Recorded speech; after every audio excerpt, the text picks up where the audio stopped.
आचार्य दंडी प्रणीत दशकुमार चरित अर्थपाल आगमन।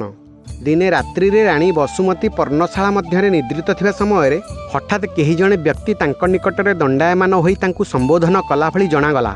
से चमकी पड़ी उठी देखिले तांको समक्षरे गोटे स्त्री मूर्ति दंडायमान। रमणीर अलौकिक तेजरे कुटीर आलोकित हेउअछि। एही दृश्य रे बसुमती चमत्कृता होई पड़ी स्त्री मूर्तिर परिचय संगे संगे आगमनर उद्देश्य जिज्ञासा कले। रमणी मृदु मधुर स्वर कहिले, महाराणी, मगध अधिपतिंकर प्रधानमंत्री धर्मपाल पुत्र कामपाल मु पत्नी अटे। ए जो शिशुटी को मु कोଳରେ धरिछि ए हेउछि मोर संतान, मोर पिता जक्षराज मणिभद्र।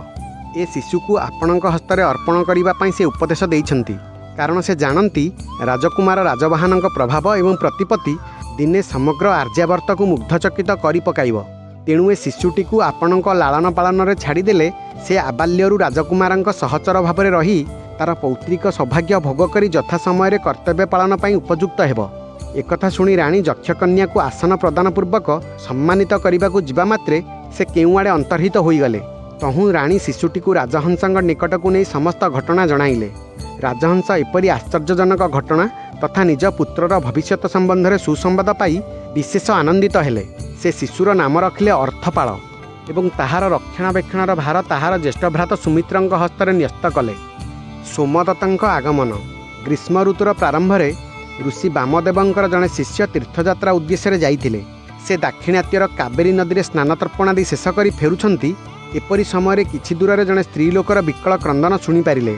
से निकट को जाई देखिले कावेरी कूल स्त्री लोकटे बसी क्रंदन करुअछि।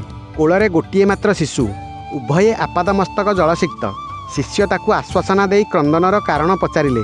स्त्री लोकटी शोक संवरण करी कहिला, महाशय, मगधराज राजहंसंकर शीतवर्मा नामक जड़े मंत्री थिले।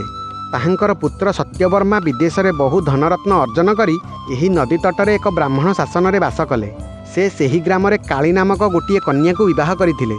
बहु वर्ष पर मध्य कालीर गर्भरे संतान संतति नहेबारु सत्यवर्मा कालीर भगिनी गौरी को विवाह कले।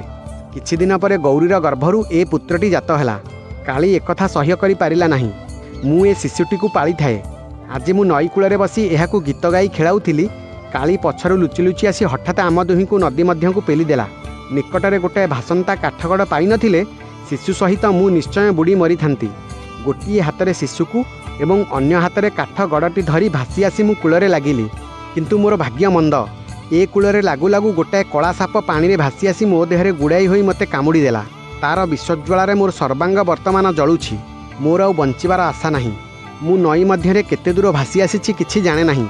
मोर मृत्यु परे ए शिशुर अवस्था कौन हेब ए बनर देवता ही जानती। एकथा कहू कहू स्त्रीटी अचेत होई पड़िला। ऋषिकुमार सर्प विषर केतेक प्रतिकार जानिथिले। से चिकित्सार व्यवस्था करू करू वृद्धार प्राणवायु उड़ीगला। मृतदेहर सत्कार करिसारी ऋषिकुमार शिशुको धरी फेरिले। से राजहंसंक कुटीर रे उपस्थित होई समस्त वृत्तांत वर्णना कले। राजहंस शिशुटी को ग्रहण करी सत्यवर्मा भ्राता सुमती हस्तरे अर्पण कले। शिशुटीर नाम रखागला सोमदत्त।